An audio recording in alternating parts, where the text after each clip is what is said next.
भाई जंतर मंतर पे जो सवर्णों के साथ हो रहा है, पुलिस बर्बरता कर रही है।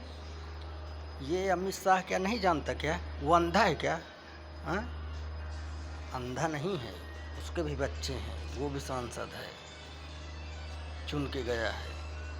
अगर नियम नहीं हटते तो वो हट जाएगा। और मोदी क्या वाराणसी से जीत जाएगा क्या?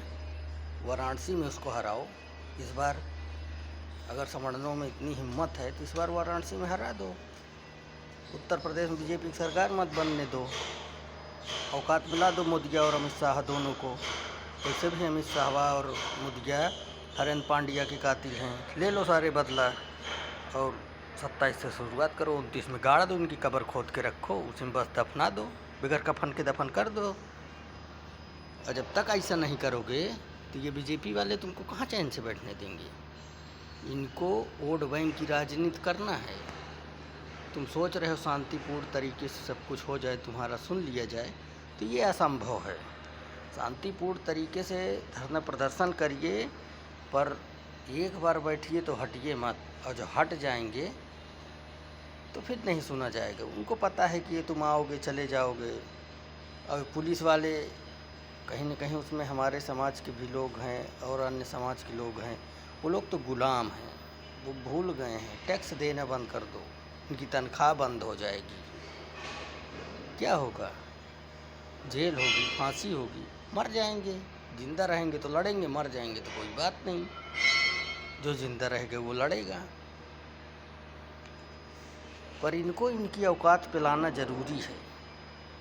चाहे राहुल गांधी हो, चाहे अखिलेश यादव हो, चाहे बीएसपी का कोई हो, अगर हमारे साथ नहीं खड़ा है, किसी भी पार्टी का नेता भड़ुआ हो, हिजड़ा, दरवाजे पे आपके आए तो उसको दौड़ा के मारो।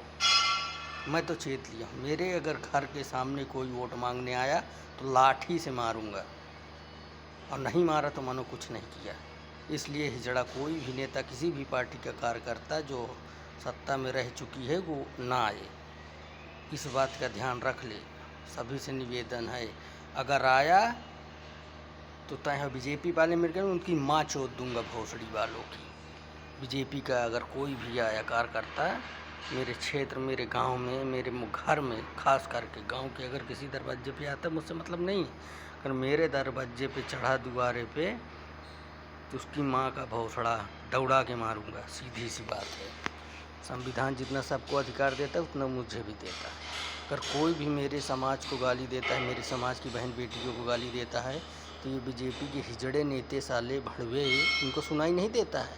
और हमारे समाज का कोई बोल दिया तो उसके ऊपर तुरंत मुकदमा दर्ज कर लिया जाता है। क्या संविधान उनको गाली देने का इजाज़त देता है? अगर उनको देता है तो हमको क्यों नहीं देता? संविधान में तो ऐसा कोई नहीं है आरपीसी की धारा या बीएनएस की जो गाली देने का अधिकार दे रही हो। हाँ, अगर है तो अमित शाह बोले या राजनाथ सिंह बोले। राजनाथ सिंह बोलता है आरक्षण कोई नहीं हटा सकता, माई का लाल। अबे तू हट जाएगा, आरक्षण नहीं हटेगा, ठीक है, तू हटेगा तो आरक्षण भी हटेगा। तू इस बार चुनाव लड़ेगा 29 में तो तू हटेगा, नहीं जीतेगा, क्योंकि तू भी नहीं समाज का सगा है, तो समाज भी तेरा सगा नहीं है। और निशिकांत दुबे जिस दिन मिल गया उसको तो जूते से मारा जाएगा वो, और मनोज तिवारी, रवि किशन, याद रखे। भड़वे साले कुत्ते बीजेपी वालों।